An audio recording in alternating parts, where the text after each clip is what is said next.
Auditorio Ernesto Livasich de la Universidad de Magallanes para realizar nuestro segundo conversatorio UMAC TV. En esta ocasión se denomina Educación Pública Estatal, porque ese es el tema que nos convoca en este mes de octubre, que estamos de cumpleaños. La universidad cumple 53 años entregando formación profesional aquí en el confín del mundo. Y algunas personas vinieron específicamente para poder participar de esta ceremonia. Me refiero a las personas que tenemos aquí como invitados de este conversatorio. Comenzando por don Aldo Valle, él es rector de la Universidad de Valparaíso y además es presidente del Consorcio de Universidades Estatales de Chile. Muchas gracias por haber venido. Muchas gracias por la invitación. Don Gabriel Boric, diputado por Magallanes. Muchas gracias también. Muchas gracias a ustedes también. Y don Sergio Bravo, que es el rector de la Universidad de la Frontera. Gracias por estar acá. Muchas gracias por la invitación. Y la primera pregunta que les quiero hacer es, ¿cuál es el ciudadano o el perfil de ciudadano que está formando la educación pública en Chile? Don Aldo. A ver, las universidades del Estado en particular, me parece a mí que son instituciones que permiten crear ambientes universitarios que generan un impacto favorable, creo yo, a la formación de ciudadanía. No obstante que, si uno mira los planes de estudio, los currículos de las distintas carreras, uno debería echar de menos que no estén concebidos necesariamente o explícitamente para atender a esa necesidad que, en mi juicio, tiene toda universidad pública, que es la formación en ciertas virtudes y valores para convivir en sociedades democráticas. La universidad, la educación superior, no puede ser indiferente a ello, porque junto con entregar competencias profesionales, dominios científicos de excelencia, y esa es una tarea, desde luego, imprescindible, debe además entender que educamos no solo para producir, sino que educamos también para convivir. Y en ese sentido, creo yo, nuestras universidades generan ambientes favorables, aunque todavía tenemos que hacer un esfuerzo mayor. Mira, yo comparto con el rector Aldo Valle el que hay todavía una distancia entre la promesa que tiene la educación pública en sí misma y lo que efectivamente hoy día se está entregando. Y eso tiene que ver en parte importante con un abandono por parte del Estado de sus universidades y por otro lado con quizás una falta de mayor iniciativa de parte de las mismas comunidades que yo creo que en los últimos años se ha ido revirtiendo por entregar esta enseñanza pese a todas las adversidades que el Estado le ha puesto. Yo veo con muy buenos ojos, por ejemplo, el que hoy día se estén democratizando nuevamente los estatutos de universidades como la de Universidad de Valparaíso, la Universidad de Playa Ancha, la Universidad de Santiago, hace un tiempo fue la Universidad de Chile y ahora la Universidad de Magallanes va a comenzar. El otro día nos invitaron a un debate en donde gente de la UB nos contó su experiencia, así que me parece que las universidades públicas también están despertando de ese letargo adormecedor al que fue sometida por la dictadura, pero también por los gobiernos de la transición. Y lo otro que me interesa agregar es que si hay algo que tienen hoy día y que han tenido siempre las universidades públicas, es la formación de estudiantes o de una comunidad universitaria que es crítica. Que sea crítica no significa que vea todo en negativo, sino más bien que es capaz de cuestionarse la realidad y de entender cuáles son las cosas que tienen que cambiar o de generar ideas, iniciativas. No es gente pasiva la que sale de la universidad pública. Y eso yo creo que para una sociedad democrática es tremendamente necesario y valorable. ¿Pero está saliendo una persona crítica de las universidades, rector Bravo? No necesariamente. A pesar de que nuestras universidades son espacios laicos, son plurales, uno aspira a que salgan con un sesgo de responsabilidad social. Pero también Chile ha cambiado muchísimo en los últimos 20 años. Y uno también debe entender de que también estamos en presencia de un fenómeno antes nunca visto, que es el traspaso de una élite que llevaba a la educación superior. Y hoy día vemos, ¿no es cierto?, una amplia masificación. Son jóvenes distintos. En el caso de las universidades regionales, y Magallanes también es lo mismo, ¿no es cierto? un altísimo porcentaje de nuestros jóvenes son primera generación de sus familias que llegan sin redes sociales, ¿ya? Sin entornos familiares que los apoyen en este andar en el sistema de educación superior. Y por lo tanto, la pregunta que usted hace, si realmente estamos logrando esa meta, yo creo que estamos en un proceso de cambio y que también nosotros como académicos debemos acostumbrarnos que el escenario cambió. Es otro tipo de estudiantes que estamos teniendo en nuestra universidad, ya no es el estudiante de tiempo atrás, y que demanda de otras necesidades. No necesariamente todos los académicos lo estamos entendiendo, ¿ya? Y por lo tanto yo diría que estamos con un camino a media de realmente cumplir el rol verdadero que la sociedad actual nos demanda, ¿ya?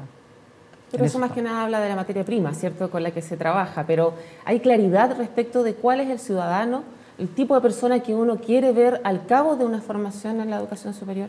No, sí, desde el punto de vista de los diseños hay claridad absoluta, ¿no es cierto? Las formaciones profesionales sí tienen diseños, ¿no es cierto? ¿A nivel nacional es eso? ¿Hay unificación en ese sentido? No necesariamente, probablemente todavía es una tarea todavía no totalmente cumplida, por ejemplo. ¿Ya? No tiene mucho que ver con la pregunta, pero yo voy a asumir un tema que si el profesional, entiendo como ciudadano profesional, realmente sale con las competencias para enfrentar la sociedad actual, yo diría que no. Yo creo que tenemos una formación hoy día que está muy alejada de las demandas del mundo actual. ¿Y por qué razón? Porque también una de las cosas que caracteriza a nuestras universidades es el conservadurismo. Si uno mira incluso hasta nuestras mallas curriculares, ¿ya? Nuestras mallas curriculares, y probablemente ambos tienen formación de abogados, probablemente datan de bastantes años atrás. Cambiar perfiles profesionales es una tarea enorme, titánica, porque de alguna manera es más fácil seguir haciendo más de lo mismo. Por lo tanto, uno espera que nuestras universidades públicas, y en general la educación superior en general, se ponga a las alturas de lo que hoy día el país necesita, ¿ya? Yo creo que todavía esa tarea no está cumplida. ¿Quieren profundizar en ello? Específicamente lo que está haciendo la Universidad del Paraíso, o usted como representante del CUECH, ¿diría que hay una claridad dentro del CUECH respecto de hacia dónde ir a la hora de mirar específicamente qué formación se está entregando como un ciudadano chileno? A ver, yo creo que las universidades tampoco son algo distinto de lo que ha ocurrido en el país. Y la cultura cívica nacional ha perdido, creo yo, capacidades manifiestamente. A pesar de que se inició en el año 1990 una transición a la democracia, lo cierto es que en esa transición hubo procesos sustantivos que terminaron alejando las prácticas democráticas. Y eso, desde luego, también ha repercutido en las propias comunidades universitarias. Finalmente, quienes estamos en las universidades no venimos de Marte, sino que venimos de esta misma sociedad. Y eso hace que las universidades estemos avanzando en la explicitación, en la declaración, en la adecuación de los programas de estudio, de las mallas curriculares, pero que todavía no tengamos como comunidad universitaria, incluso entre las comunidades académicas específicamente, la suficiente, creo yo, conciencia normativa y claridad conceptual para entender que las universidades deben ser también espacios de deliberación pública y por lo mismo espacios que formen en la participación, en la necesidad de que quienes estudian en la educación superior sean personas capaces de formarse opiniones propias, de tener un juicio independiente. A eso, creo yo, nos referimos cuando se habla de pensamiento crítico. Y en esa tarea creo yo que el país debe hacer un esfuerzo. Las universidades, ciertamente, pero a su vez creándose fuera de la universidad, en la sociedad, espacios de participación que a mi juicio también van a favorecer el desarrollo de la formación ciudadana en el interior de las universidades. Gabriel, en el contexto de tu participación como dirigente universitario, en una época en que además había unión a nivel nacional en términos estudiantiles, ¿tú pudiste también apreciar que hubiera alguna diferencia entre el dirigente que venía, por ejemplo, de la Católica y el que venía de la Chile? Sí, sin lugar a dudas.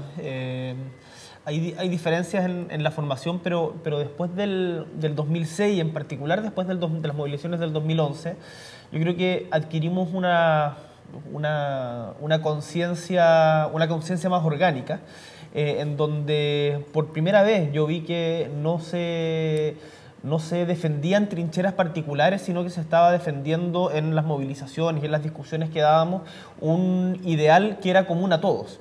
Y en ese sentido las diferencias se difuminaban en función de este objetivo que era mucho más grande que nuestros pequeños problemas particulares que cada uno los tiene en sus universidades. Me acuerdo que, no sé, en un momento en la Universidad Católica tenían un problema con no sé, que el arzobispo les había mandado a alguien que no les gustaba, no me acuerdo, algo de esas características, y en la Chile teníamos un problema con, no sé, los aranceles o una facultad, y por otro lado en Concepción tenían una toma por otra cosa, pero éramos capaces de ponernos de acuerdo más allá de estos temas en función del proyecto de sociedad por el que estábamos peleando, porque finalmente la disputa que se ha dado en los últimos años en Chile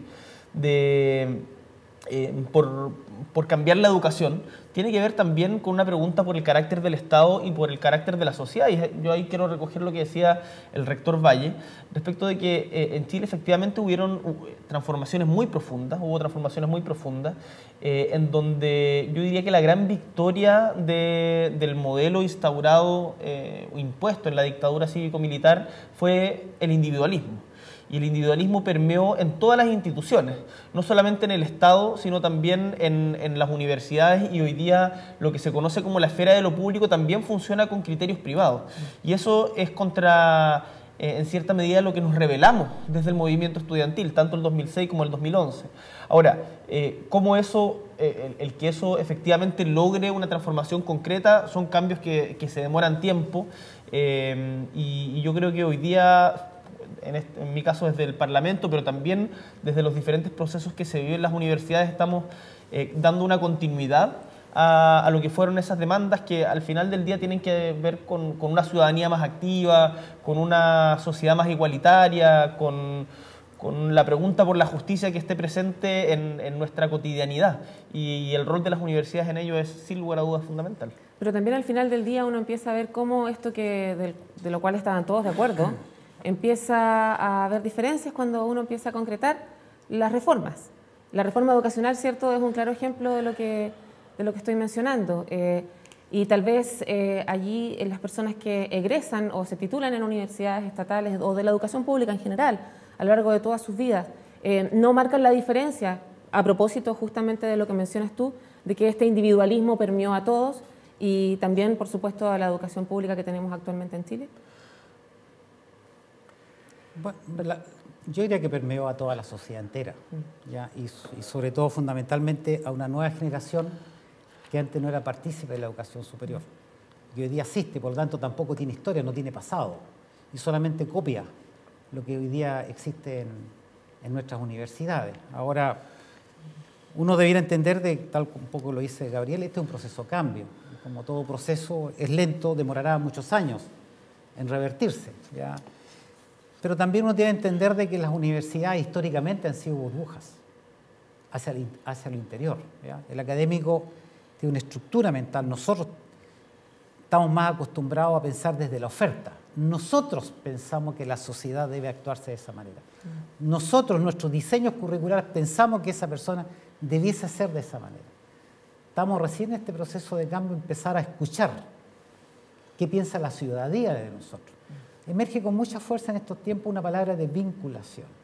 20 años atrás, para nosotros que éramos académicos, el vincularse con una empresa, el vincularse con la ciudadanía era algo perverso, por decir lo menos, ¿ya?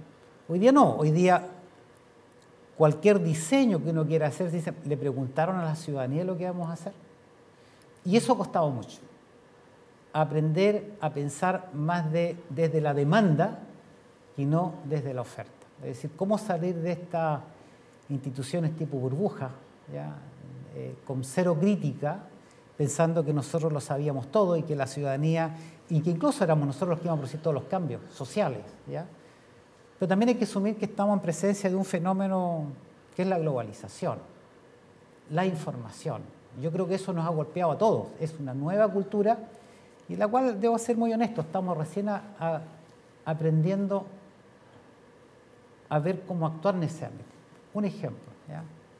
Este profesor parado adelante, 60 alumnos debajo, todos tomando nota de los saberes de ese profesor, eso es un tema obsoleto, caduco. Sin embargo, probablemente 50 o 60% de nuestras clases hoy día son clases magistrales y no hemos entendido nada de que hoy día un académico debe ser un coordinador de conocimiento, por ejemplo.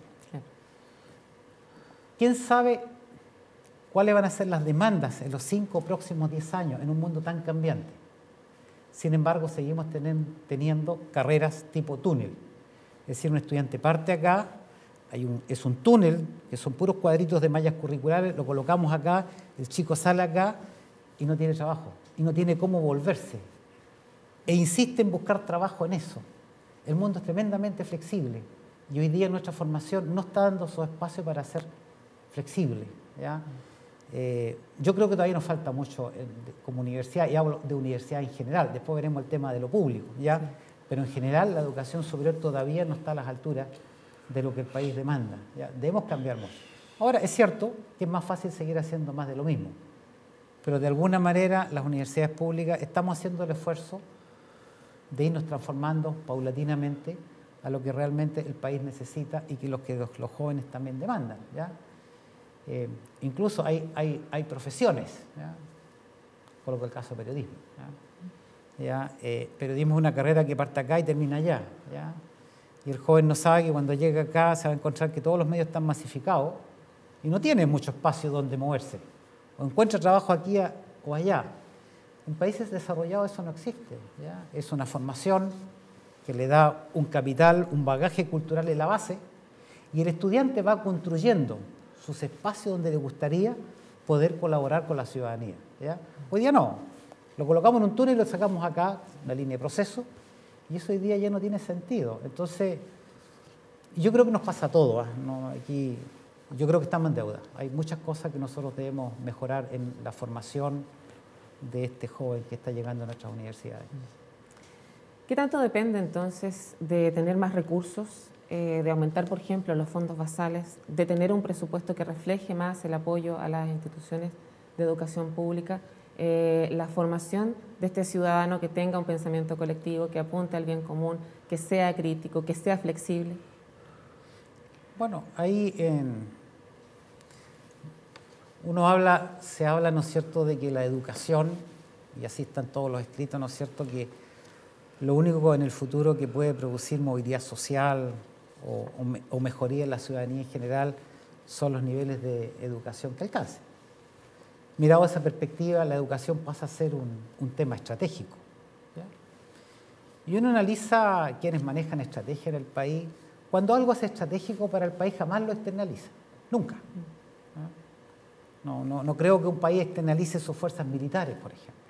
Sin embargo, esto es un país único en el mundo que externalizó la educación. Hoy día, solamente el 16% de los estudiantes en educación superior estudian en universidad pública estatal.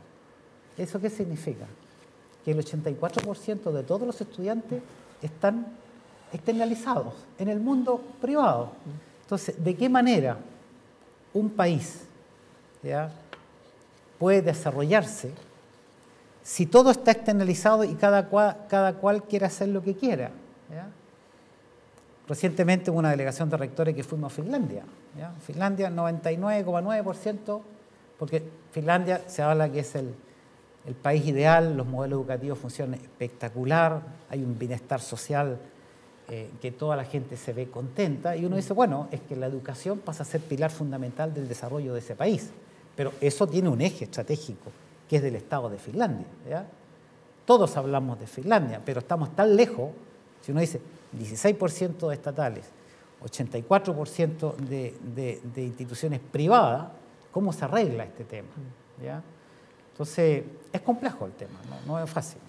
Y es un 16% que muchas veces también actúa bajo las mismas lógicas privadas porque han sido sometidas a un autofinanciamiento que también termina pervirtiendo las lógicas incluso dentro de las mismas salas de clase. Ahora, yo creo que la pregunta que tú haces es clave porque ¿cuánto influye el presupuesto en estos cambios que tienen que ver con la concepción de la enseñanza? Yo creo que influye, pero no son una excusa para no avanzar en esa dirección. Y ahí es importante los procesos de modernización de las universidades que ojalá se hagan en términos democráticos, incorporando a sus trabajadores y a sus estudiantes, a sus académicos, para efectivamente decir, bueno, estamos enseñando como en un túnel y ese túnel al final del día nos lleva a un precipicio o se puede cambiar un poco la lógica. Yo creo que más allá de la precariedad, más allá de la escasez de los recursos en donde las universidades regionales viven ese problema y en particular de las regiones extremas con mucha gravedad, creo que se pueden hacer dentro de las mismas comunidades, empoderar a las comunidades para que tengan un sentido de pertenencia con su institución y que desde ese sentido de pertenencia democráticamente también discutan, bueno, ¿hacia dónde vamos? ¿Cuáles son las necesidades de Magallanes hoy, por ejemplo, acá? O sea, acá en Magallanes yo me imagino debiéramos tener un, no sé, doctorado en glaciología o un vínculo con la Antártica, pero que la UMAC lo ha ido desarrollando en conjunto con el INACH también. El único magíster en glaciología que hay en Chile y en Sudamérica, digamos, es aquí en la Universidad de Magallanes, así que no hemos llegado al doctorado todavía. Pero yo creo que vaya vamos, o sea, pero yo creo que la UMAC está en un proceso de despercudirse un poco de las amarras de lo que fue la transición y empezar a decir, bueno, si el Estado no ha sido capaz de hacerse cargo, no podemos seguir como pidiéndole migajas y tenemos que empezar a transformarnos nosotros mismos. Yo he visto con muy buenos ojos cómo en los últimos meses se ha dado un impulso también a la extensión, al relacionarse con la comunidad, lo que se hizo, el homenaje a Silvio Francisco Betancur, el homenaje a la abuela Yagán, las diferentes actividades que se están realizando, el debate respecto a la futura reforma de estatutos. Yo creo que se está comenzando a vivir un proceso interno de mayor participación, lo hemos visto también en los funcionarios, ojalá que los estudiantes se sumen pronto a ese proceso también, que es una pata que está un poco coja ahora, pero yo soy optimista ante el futuro, creo que uno tiene que ser pesimista de la inteligencia y optimista de la voluntad. Muy bien.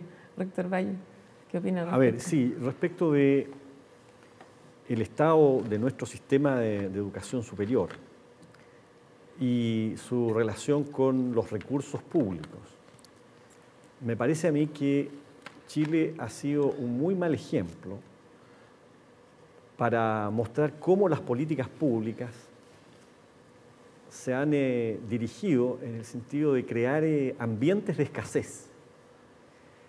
Estos ambientes de escasez que pasan obviamente porque el Estado contribuya lo menos posible. O sea, en Chile las políticas públicas han consistido en que ojalá la educación esté en manos de oferentes privados que establezcan algo así como una relación contractual de carácter bilateral, privada, con quienes han de recibir educación. Y en que ojalá el Estado no intervenga para nada.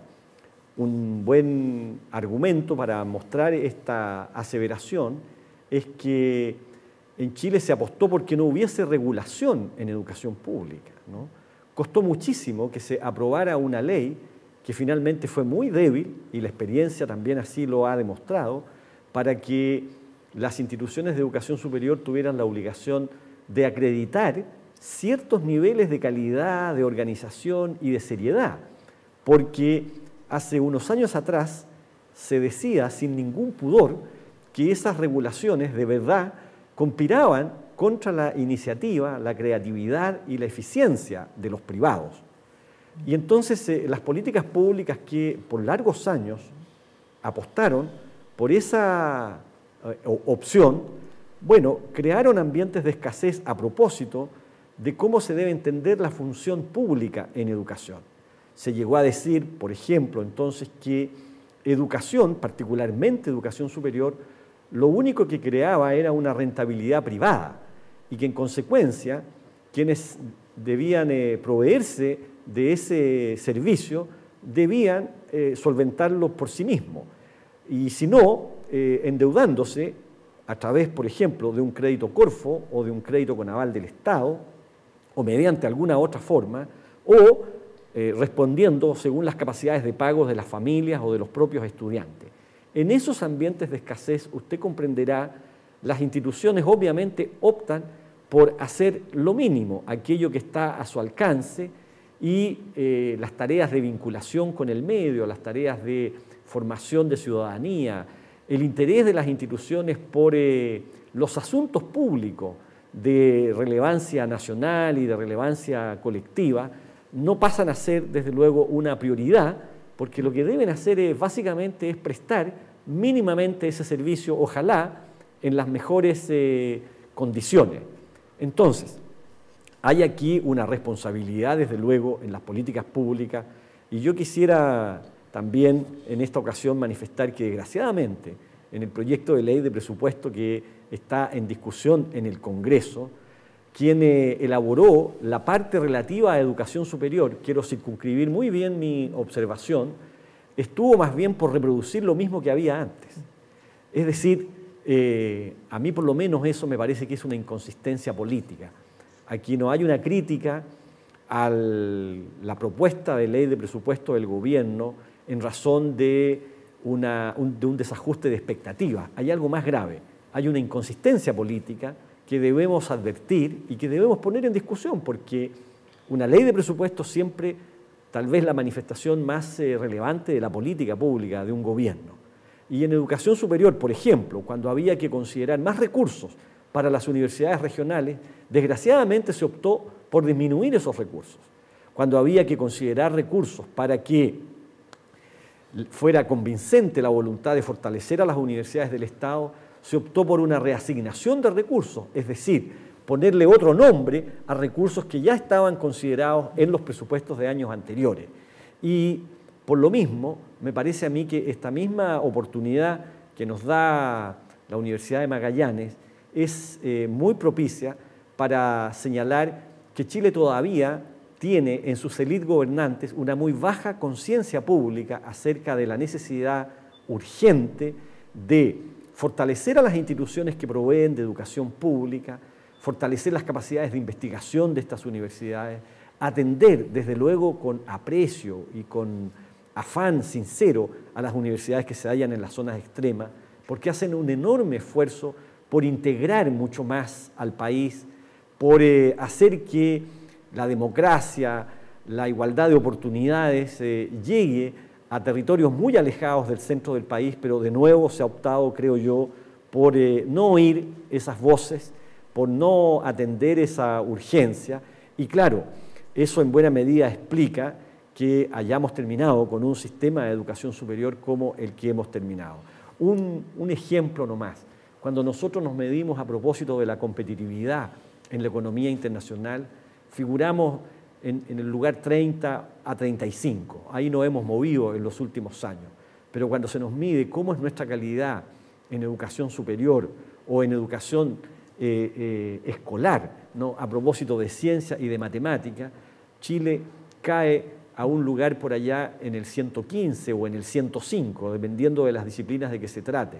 En consecuencia, estos ambientes de escasez han respondido, creo yo, a que el Estado gaste lo menos posible en educación, con lo que a mi juicio se comete un grave error estratégico. O sea, no es excusa, como dice Gabriel, pero sí es claro síntoma del énfasis que está dando un país respecto de lo que aspira.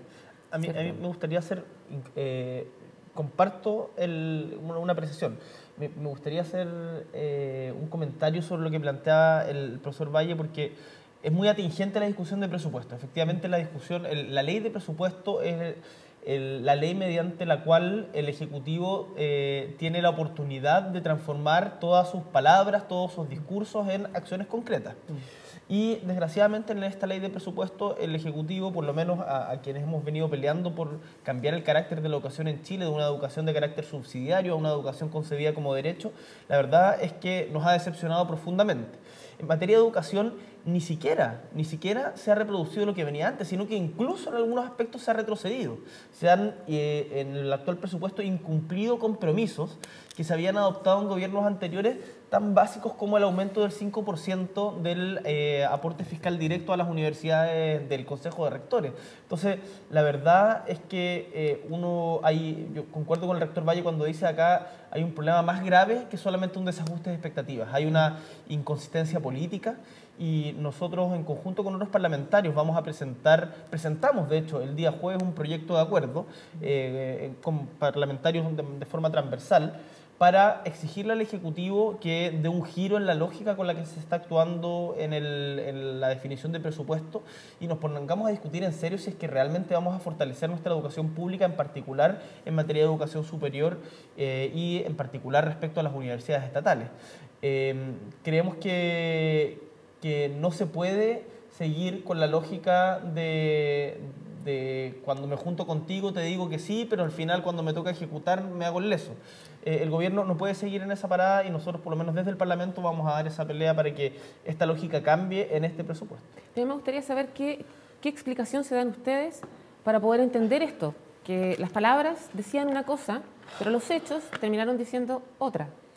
Bueno, la verdad es que si uno mira el presupuesto, yo creo que valoramos, y cuando lo vimos la primera vez, el presupuesto, y aparece una glosa y dice fortalecimiento de las universidades estatales, 34.000 millones de pesos. En primer lugar celebramos la glosa, porque que aparezca, por lo menos hay una voluntad política de cambiar las cosas. Pero cuando uno comienza a desglosar las cifras y empieza a ver que le sacaron recursos de otras glosas, tal cual lo dice Gabriel, que ya estaban y ya están gastados, ya están asumidos de costos de operación de nuestras universidades, Un derrastre.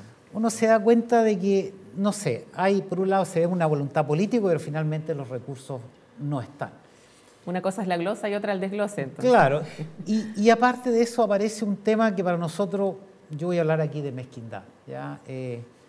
Aparecen amigos nuestros, socios nuestros, son todos de vocación pública, que se hacen llamar el G9, ¿no es cierto? Ellos por años han sabido que las universidades públicas, las estatales, tienen un costo de operación un 30% más alto que cualquier universidad de estas del G9. ¿Por qué razón? Porque para todos los efectos legales, tanto el rector Valle como yo no somos rectores, sino que somos jefes de servicio.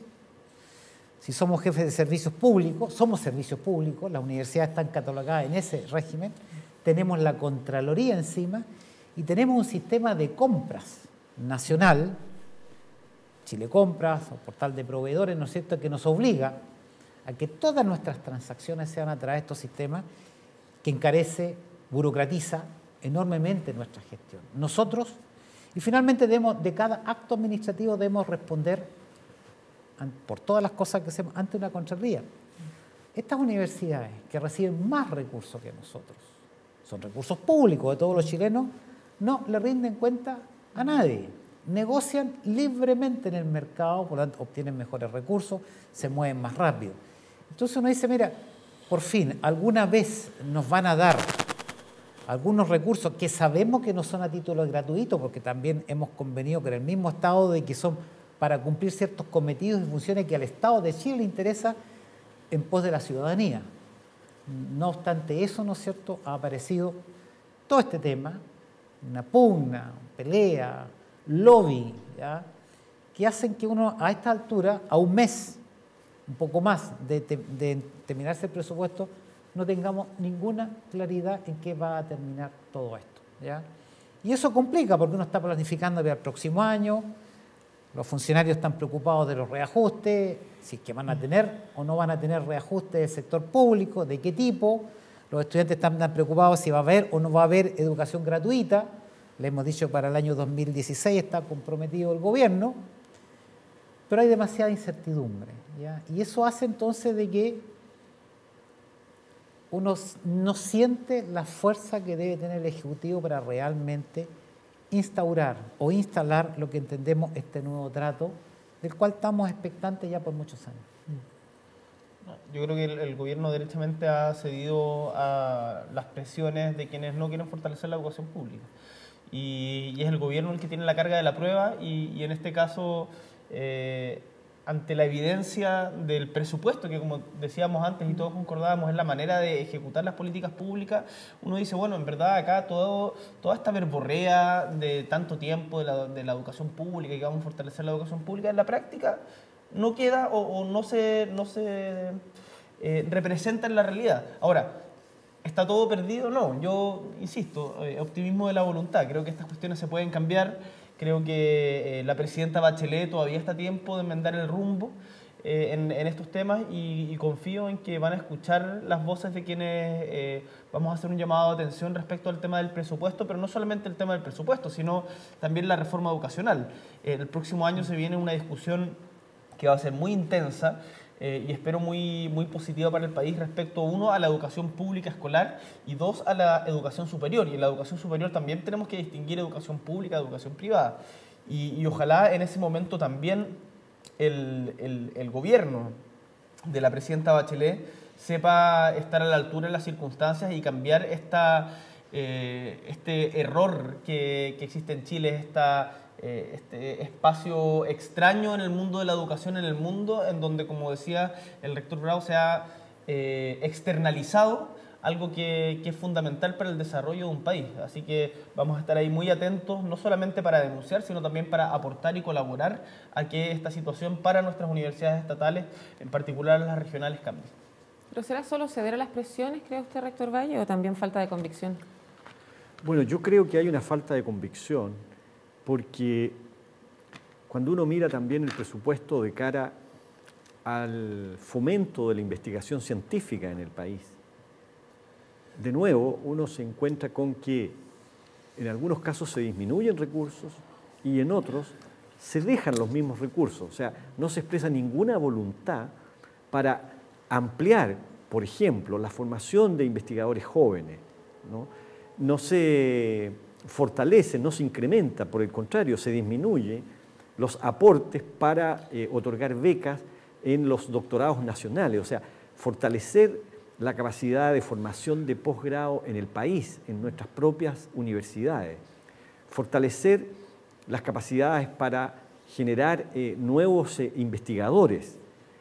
Me parece a mí una demostración de que en quienes toman estas decisiones no hay la suficiente claridad en el sentido de que un país que carece de un sistema de educación superior y de ciencia y de tecnología arriesga de verdad su futuro, no solo en virtud de esos buenos valores, sino arriesga su futuro económico, su inserción en la economía. Hoy día, los países que no son capaces de generar conocimiento, que no son capaces de formar profesionales de alto nivel, lo que arriesgan no solo son mayores cifras de injusticia, sino sus posibilidades de inserción en la economía del conocimiento, en la sociedad del conocimiento. Entonces, aquí creo yo que hay de verdad una miopía y una mediocridad, finalmente, a la hora de tomar decisiones estratégicas para el país que deben preocuparnos muchísimo. Yo esperaba que efectivamente en este presupuesto 2015 el país dispusiera de más recursos para desarrollar la investigación básica, para desarrollar la innovación en el país. Se hace una apuesta más bien por la investigación en las empresas que por la investigación en las universidades. Y eso, desde luego, es un contrasentido porque lo que uno obtiene de ahí es que no hay una voluntad real de tomarse en serio la educación superior en el país, no hay una convicción seria para fortalecer a las instituciones universitarias en cuanto tales. Se esperaba por lo menos el doble, ¿cierto?, de lo que significa el reajuste que se está presentando en la ley de presupuesto para las universidades estatales. Sí, por cierto. No, en el fondo, lo que pasa es que hay una crisis, o sea, hay una suerte de expectativa. Se prometió mucho, pero los números no aportan eso. Y obviamente que uno también hubiese deseado, ¿ya?, de que, y yo debo entenderlo, que hay una suerte de desconfianza con respecto del Ejecutivo, incluso del mismo mundo parlamentario, con respecto a nuestras universidades. Y el camino más fácil es engordar recursos por el lado de la Corfo, más para el mundo empresarial, que decir, mire, este es un proceso de cambio en el largo plazo, fortalezcamos nuestras universidades y trabajemos todo en conjunto, universidades públicas, sector empresarial, pero no decir, mire, a lo mejor colocamos los recursos acá mejor y no colocarlos dentro de la universidad. Entonces, hay un poquito, falta siento confianza, un poco ¿no? de confianza. Yo creo que todavía uno visualiza ciertos niveles de confianza de la sociedad en general con nuestras universidades. Y creo que es rol del Ejecutivo tratar de romper esas desconfianzas. Y siguiendo con el tema de la confianza al interior del CRUCH, usted lo mencionaba, ¿cierto? Esto de la mezquindad de parte de algunos compañeros.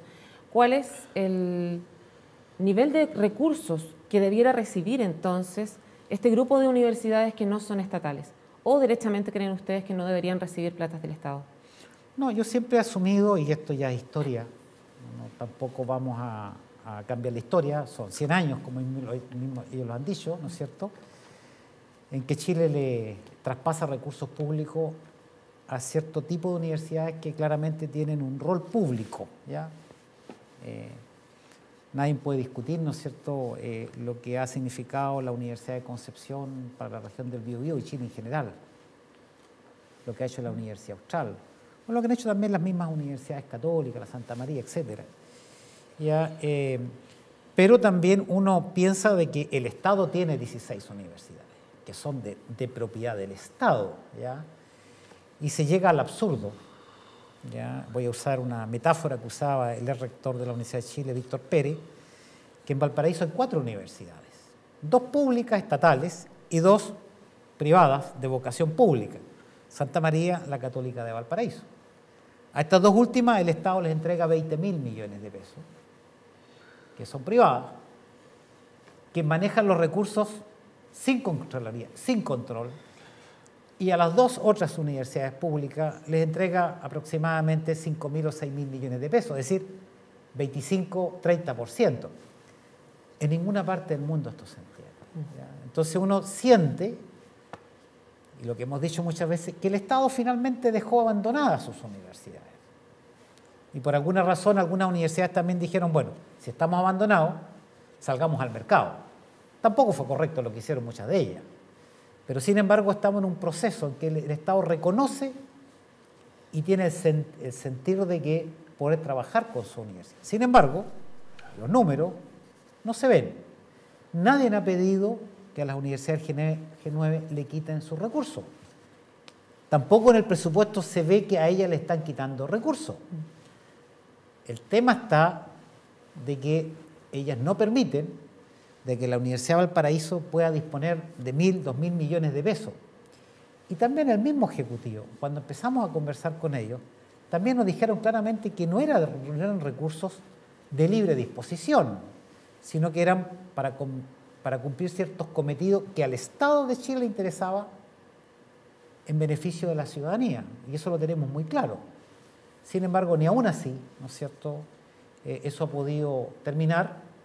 Y eso yo creo que va a estar presente en las discusiones del presupuesto, este tema de que aparezca esta glosa de plata para fortalecer la universidad pública, que no es tal, es más de adulterar o engordar un número, y que incluso tenemos el temor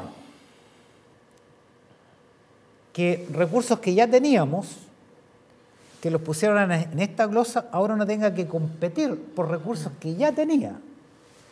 Yo creo que si hay convicción por parte del Estado, por parte del gobierno, realmente debiera jugársela por estas 10 universidades. Y voy a colocar el caso típico de la Universidad de Magallanes. Una universidad al fin del mundo, con una bajísima cantidad de población y que tiene que financiarse solamente o básicamente con la matrícula que tienen los estudiantes. Si tiene pocos estudiantes, obviamente que tiene pocos recursos, y si tiene pocos recursos, es muy poco lo que puede hacer.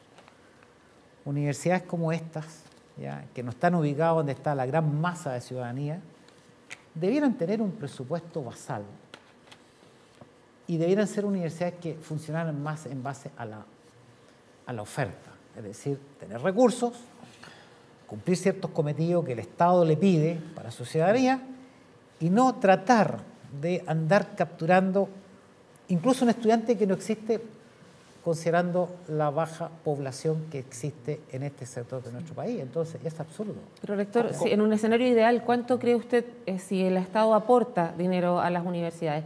¿Qué porcentaje de ese dinero debiera ir para las universidades estatales y qué porcentaje a estas universidades del G9?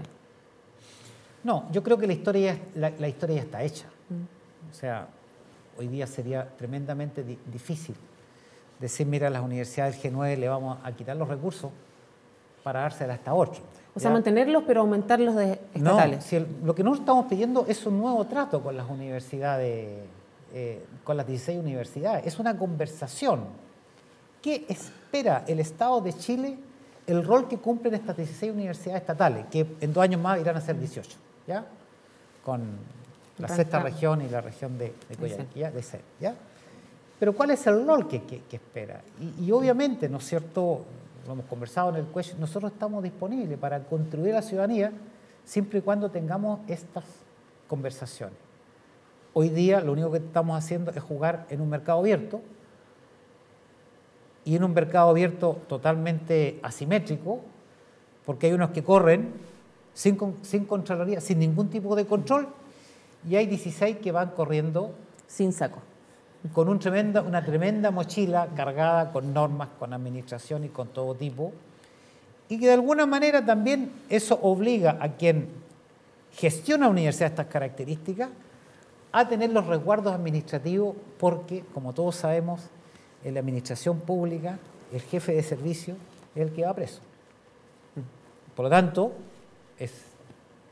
no es posible muchas veces que uno, queriendo hacer algunas actividades, muchas veces se reprime porque realmente no están permitidos en lo que entendemos en el derecho público, ¿ya? Entonces, clarísimo, son innumerables los ejemplos que uno puede dar de eso.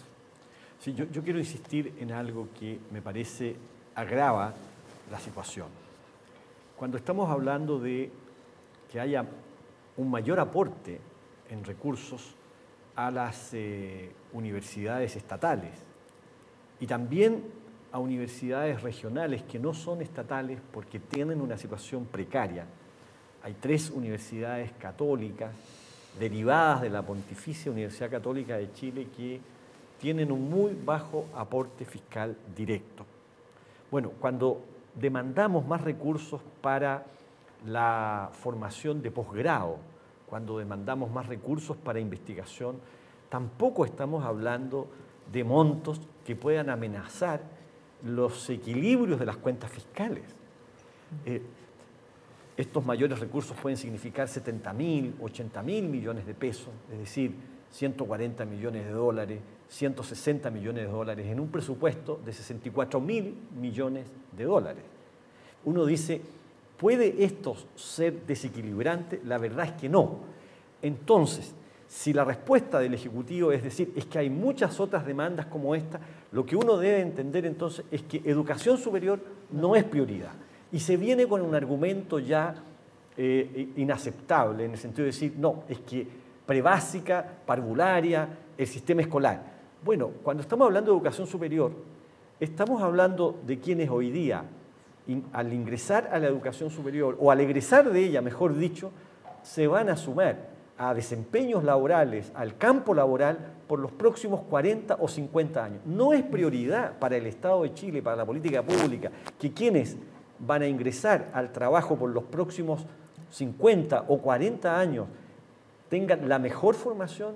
No es prioridad que el país empiece desde ya a mejorar sus indicadores de productividad científica, de innovación, de creación de conocimiento. Entonces, de verdad, no queda otra conclusión. Pareciera que quienes formularon este proyecto de ley de presupuesto en lo relativo a educación superior, claramente entendieron que no éramos una prioridad. Y ahí tenemos una diferencia política sustantiva que creo yo debemos también denunciar y mostrar para que intervengan todos quienes tienen interés en este asunto público.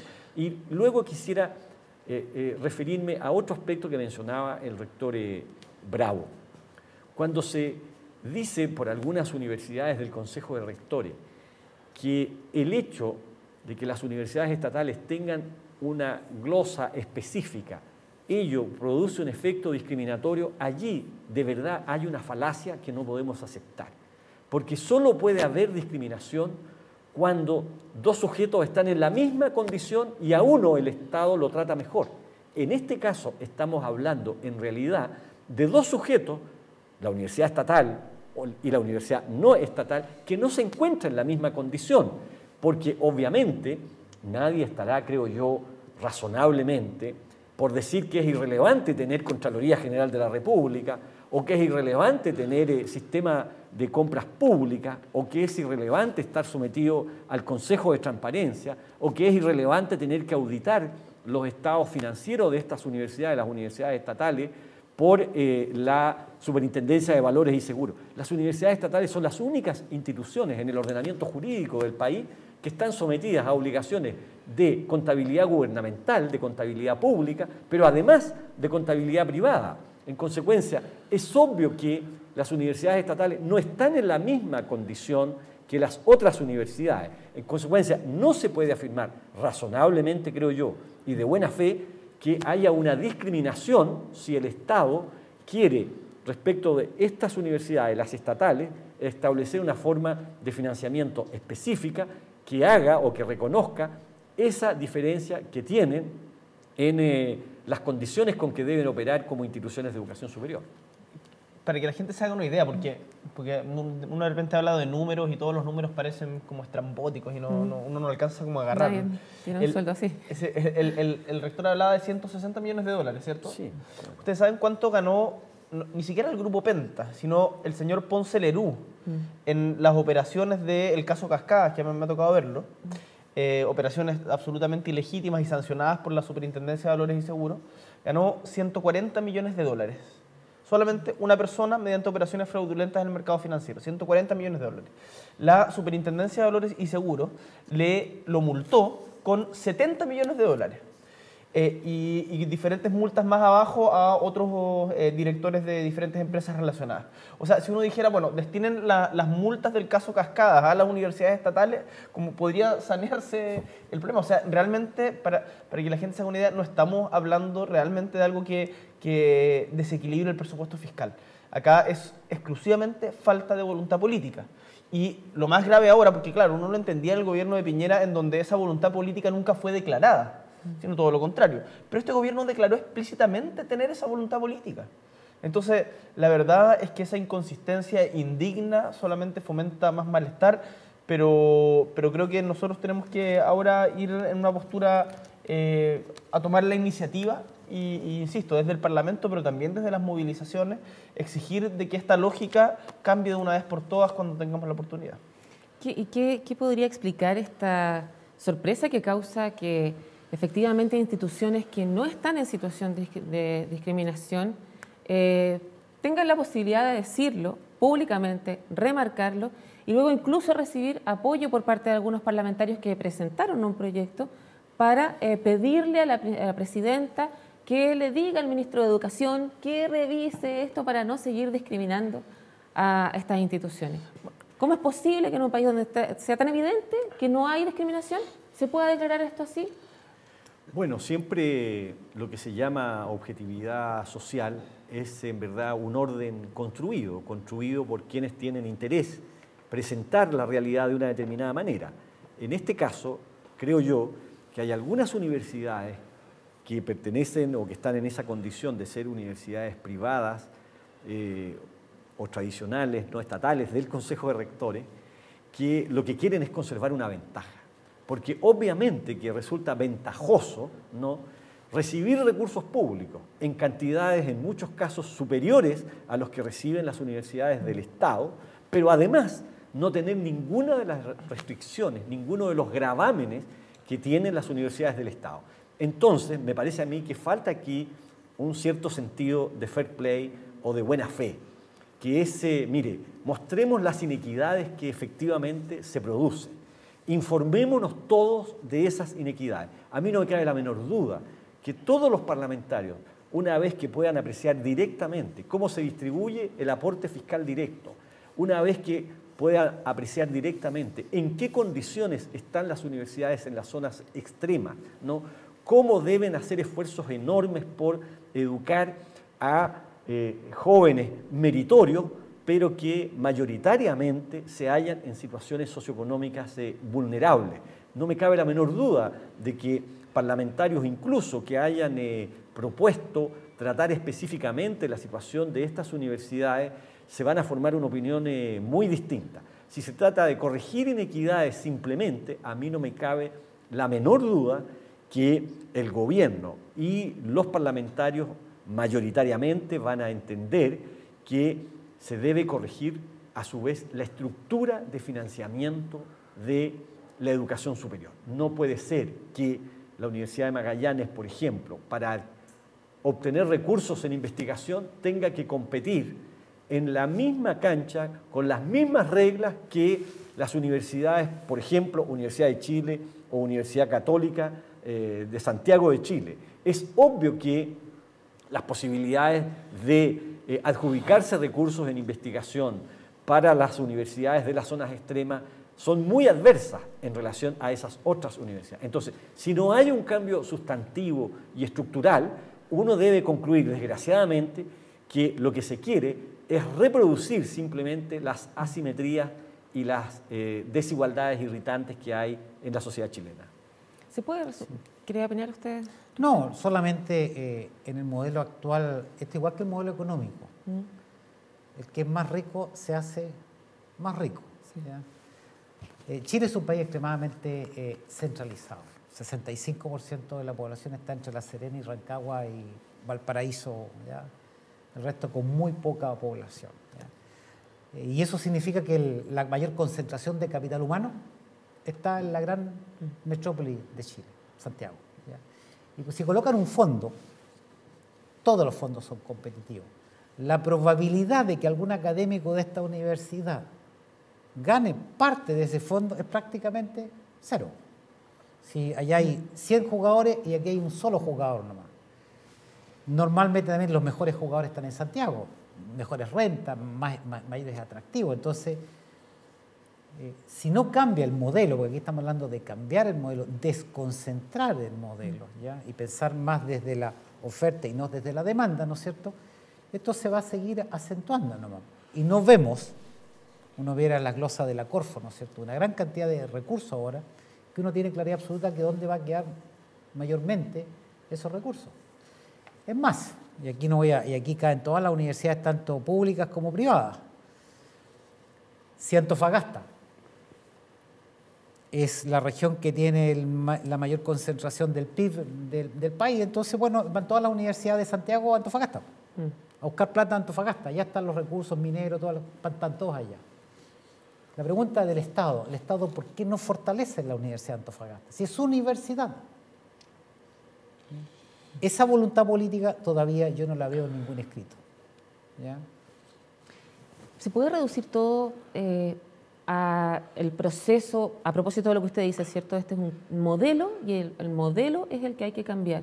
¿Se puede reducir entonces toda esta reflexión al hecho de que a este país le está costando mucho superar los efectos de lo construido en dictadura? Yo he reflexionado mucho sobre esa pregunta que me atormenta en las noches. Porque, ¿qué es lo que hizo la dictadura? La dictadura cambió radicalmente el modelo político, económico, social que había en Chile mediante de una forma, valga la redundancia, dictatorial, sin preguntarle a nadie, con pistola en la cabeza, con sangre, con violencia, con cero discusión, y duró 17 años. Y después de esos 17 años, cuando se pensaba de que iba a haber una transformación hacia recuperar los derechos que habían sido usurpados, las empresas que habían sido vendidas a peso de huevo, las universidades que habían sido cercenadas, la verdad que los primeros gobiernos de la Concertación no dieron el ancho en esas expectativas. Quizás en otras cosas sí, no va al caso comentar eso, pero no dieron el ancho y se fue asentando. Y la gente permeó muy profundo los cambios que se hicieron. El individualismo, como comentábamos en un principio, se arraigó en la base de la sociedad chilena. Y hoy día muchas de las cosas que son una anomalía a nivel mundial en Chile son condición de naturalidad.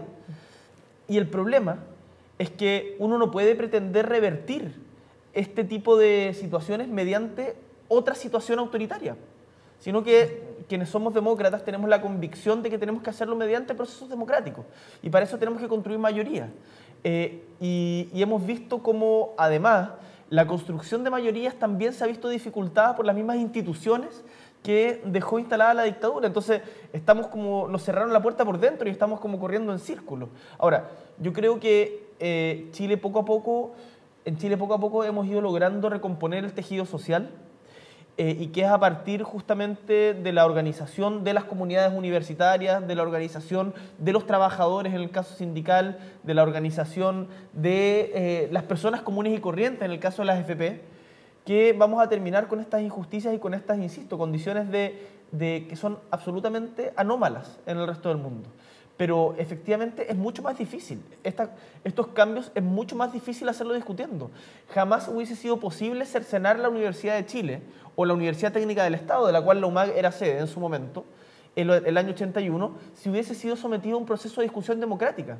Pero sin embargo, hoy día, si queremos aumentar el presupuesto de las universidades regionales, tenemos que preguntarle a los señores de la UDI, que se oponen a toda costa, y no solamente los señores de la UDI, sino también, incluso hoy día, parlamentarios de la misma nueva mayoría, en alusión al proyecto de acuerdo que tú mencionabas, que firmó, entre otros, Isabel Allende.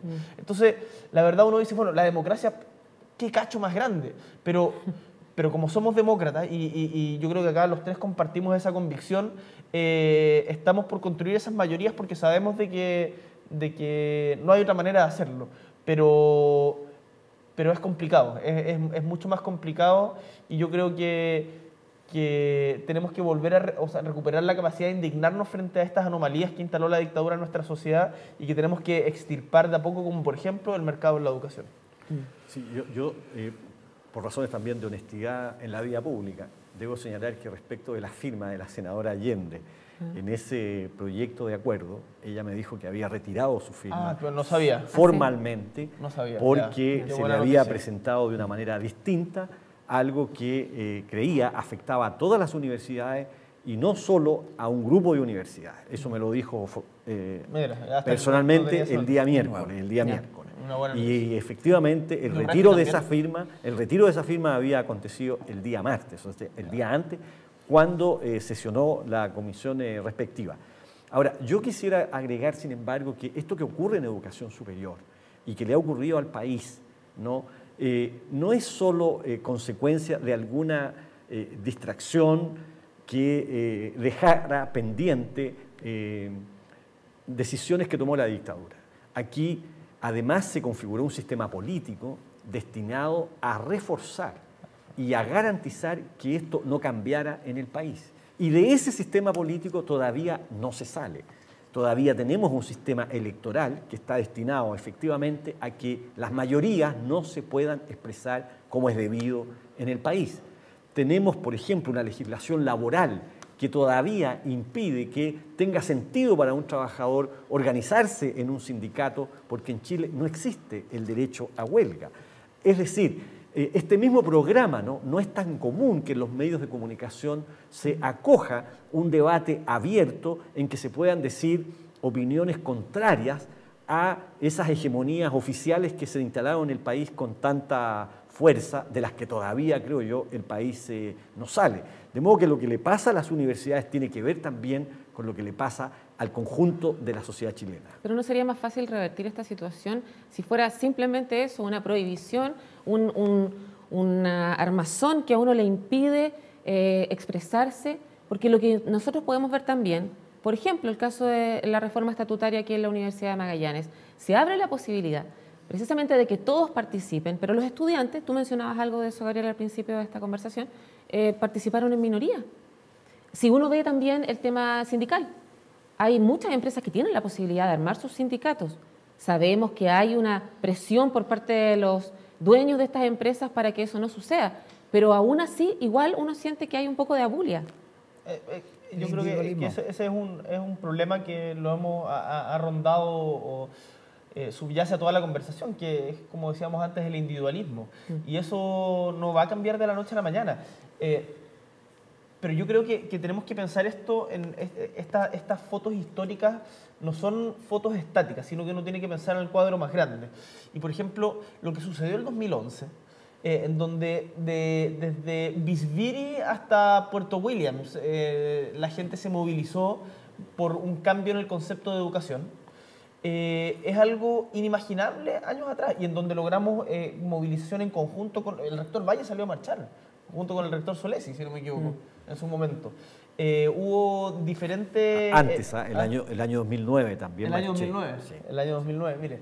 ¿Va a salir a marchar ahora? Con el rector ¿Por el presupuesto? Con el rector Sangüesa. Si es necesario, sí, claro que voy a salir a marchar. Y se generó una discusión en donde yo estaba estudiando, todavía iba en la micro en Santiago, y uno veía que en el puesto atrás estaban conversando del tema.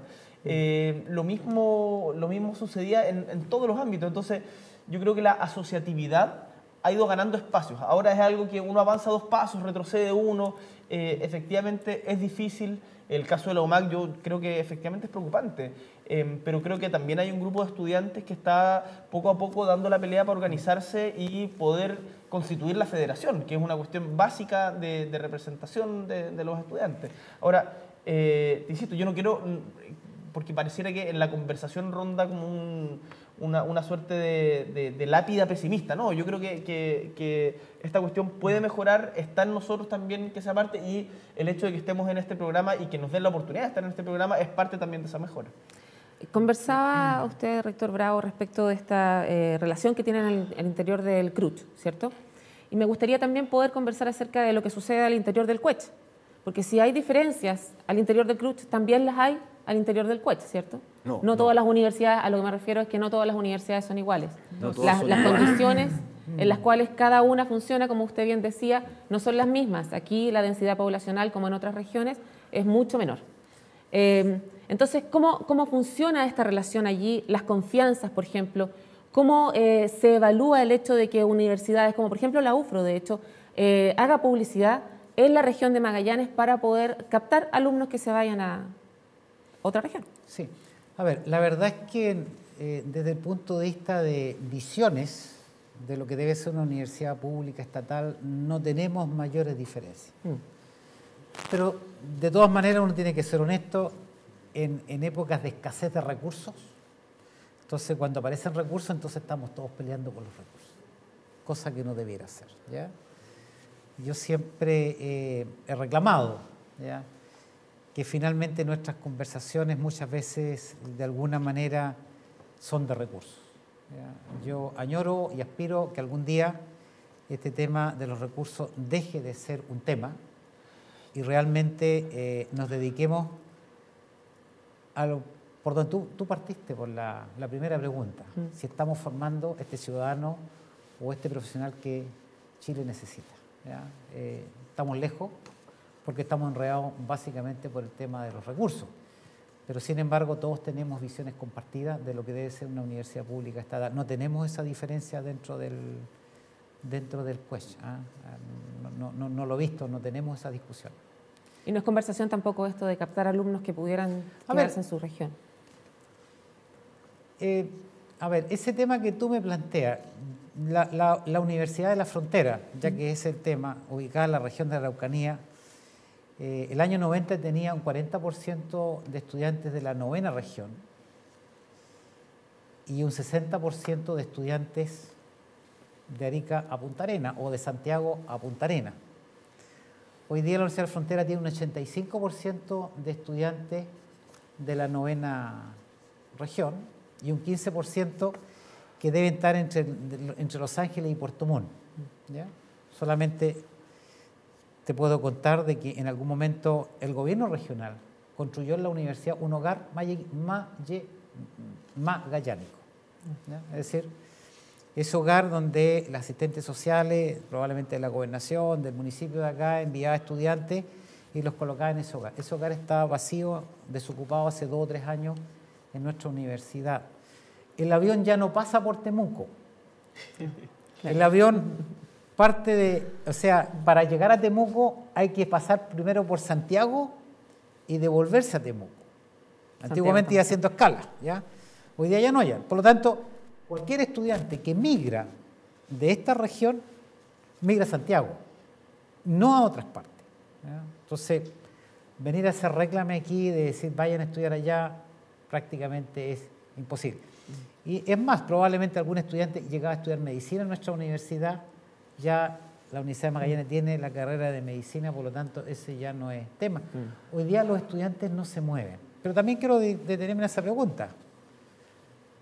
Sí hay un grupo de estudiantes que son fundamentalmente de algunos colegios particular pagados, de regiones, que se van a mover sí o sí buscando redes sociales. ¿Ya? Las familias aspiran a que sus hijos se junten con A, B, C y que no se junten con D, F, etc. Eso es una realidad en Chile. La segmentación social en Chile existe. Nuestras universidades, particularmente la mía, y aquí, ¿por qué no?, son universidades que tienen una clara segmentación social. ¿Cómo lo sabemos nosotros? Porque hace 2 o 3 años atrás, el Consejo de Rectores tomó una decisión, con mi voto en contra, de admitir a las universidades, a 8 universidades para que participaran en el proceso de selección vía PSU. Ahora nosotros tenemos todas las estadísticas. Una parte importante de esas universidades, más del 90%, sus estudiantes provienen de colegios particular pagados. Mi universidad, 5%. 5%. Es eso, ¿ya? Entonces, no, nosotros no tenemos rivalidades hoy día dentro de las universidades estatales, ¿ya? Para nada. No está ese tema de andarse quitando un estudiante aquí, por allá, para nada. ¿Ya? Ahora hemos convenido con el nuevo rector de esta Universidad de Magallanes de que vamos a firmar un convenio de colaboración en investigación, porque no lo tenemos, ¿ya? Yo también quiero ser muy honesto, en este mismo modelo tan competitivo, todos peleando por los mismos recursos, pocos recursos. Entonces, obviamente que nadie colabora con nadie, porque si yo colaboro con el de al lado le puede ir mejor que a mí y me va a quitar los pocos recursos que tengo. Entonces, hay una lógica que existe poca colaboración entre las universidades del Consejo de Rectores, ¿ya? Si tú me preguntas a mí, yo me aburrí de ese tema. Me resultó mucho más fácil irme a Sao Paulo. Y hoy día mi universidad trabaja fundamentalmente con el Estado de São Paulo y con el Estado de Río de Janeiro. Era más fácil. Para ir cerrando ya esta conversación, porque el tiempo ha avanzado súper rápido, ¿cuál es el balance que hacen de lo que puede llegar a suceder en el futuro próximo a propósito de este contexto del que estábamos hablando, que tiene que ver con lo económico, pero también a propósito de esta concepción o esta claridad respecto de que son las universidades estatales hermanas y que juntas colaborando podrían también tener un mejor escenario?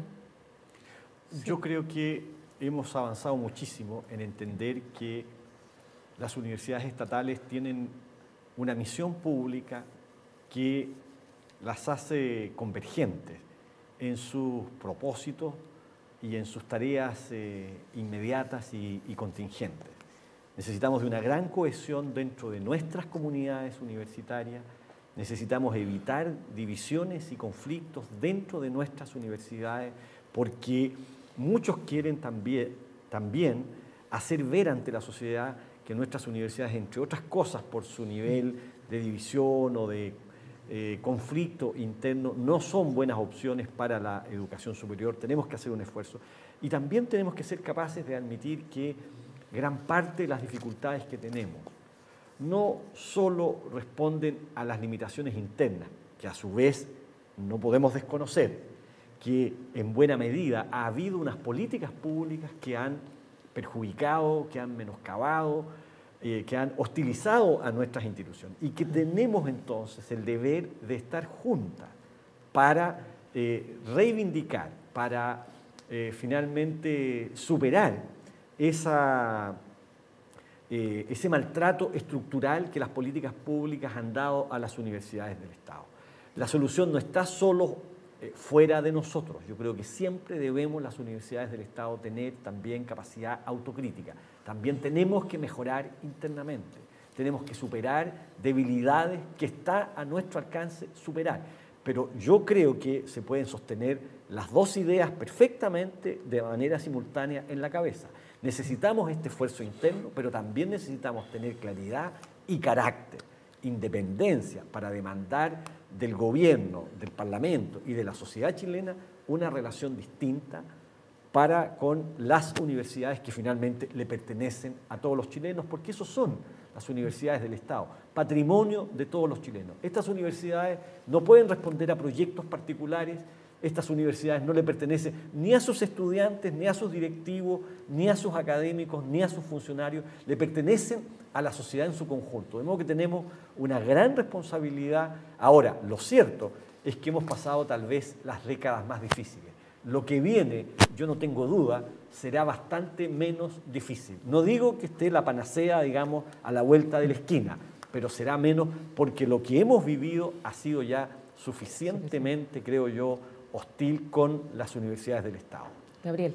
Sí, yo creo que el próximo año el gobierno va a enmendar el rumbo, va a haber un compromiso más decidido por la educación pública, no solamente por mero acto de voluntad, sino también porque la organización y la colaboración por sobre la competencia, tanto dentro de las universidades estatales como también dentro del movimiento estudiantil, creo que va a apuntar, y de los funcionarios, los trabajadores también, va a apuntar en esa dirección.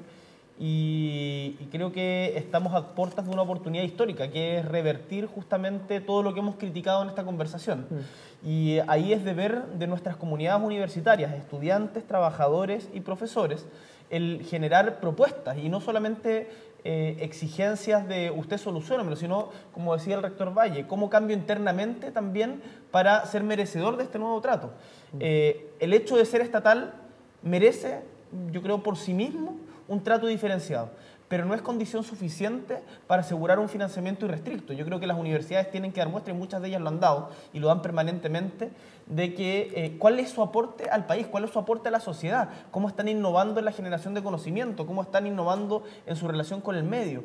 El rector Bravo lo señalaba también, acá no se están pidiendo solamente favores, sino que conversemos, que el Estado converse con sus universidades, cómo lo hacemos para pensar en el Chile del futuro. Si acá de lo que se trata no es solamente lucas para las universidades para pagar los sueldos y bicicletear, sino de cómo construimos un Chile desarrollado, más justo, más equitativo, más igualitario, en donde, no sé, nuestros derechos no sean objeto de negociado de pequeños empresarios, en donde las universidades, muchas de ellas, hagan más noticia en las páginas policiales que en sus aportes a la investigación del país.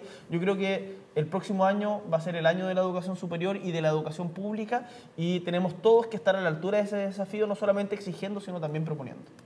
Rector Bravo. Bueno, la verdad es que más allá de lo que sentimos o de posibles ofuscaciones que podamos tener hoy día a raíz de las cifras del presupuesto año 2015, la verdad es que uno debe entender que está en un proceso de cambio. Esto no va a ser fácil, va a ser en el largo plazo, y uno debiera ser optimista en esta etapa. Yo creo que hay alguna luz de cambio en el camino, y yo quisiera más que nada de que estas cifras, magras cifras que hemos conocido, se debe probablemente más a la escasez de recursos que hoy día el país, bajo la situación económica por la que está pasando. Pero si aún así fuese, a mí me hubiese gustado de que el Ejecutivo, ya sea el jefe de la División de Educación Superior, nos dijese, es decir, mire, hemos hecho todo un empeño, es lo máximo que podemos colocar, queremos que nos colaboren, queremos trabajar conjuntos, y probablemente creo que falta un poco de conversación con el Ejecutivo, de tal manera de seguir soñando y seguir teniendo estas expectativas. Ahora el camino no es fácil, hay un tema no menor, que es el tema de la gratuidad, y la gratuidad es lo que realmente las familias sueñan. Hemos hablado algo de calidad, de la pertinencia de lo que hacemos, que todavía nos falta, pero finalmente en la tarde en los hogares quieren que su hijo estudie gratis. Pero eso también va a ser parte de un proceso. Eso va a ser parte de un proceso y va a ser un proceso complejo. ¿Ya? Por las informaciones que uno tiene, va a ser un proceso complejo, pero uno tiene que ser optimista que eso tarde o temprano va a llegar. Complejo, Ya empezó, pero no tan al largo, menos. pero no Ya tan largo. empezó. 2016 dicen que va a ser el año. Bueno, esperaremos entonces que eso sea y participar también nosotros de este proceso informando, ¿cierto? Conversando con la comunidad y dando a conocer también estas posiciones. Muchas gracias por haber estado en este programa, en este segundo conversatorio de UMAC TV. Muchas gracias a ti. Muchas gracias, Ali. Y gracias a ustedes también por acompañarnos. Esto ha sido nuevamente UMAC TV hablando de lo que somos y lo que queremos ser.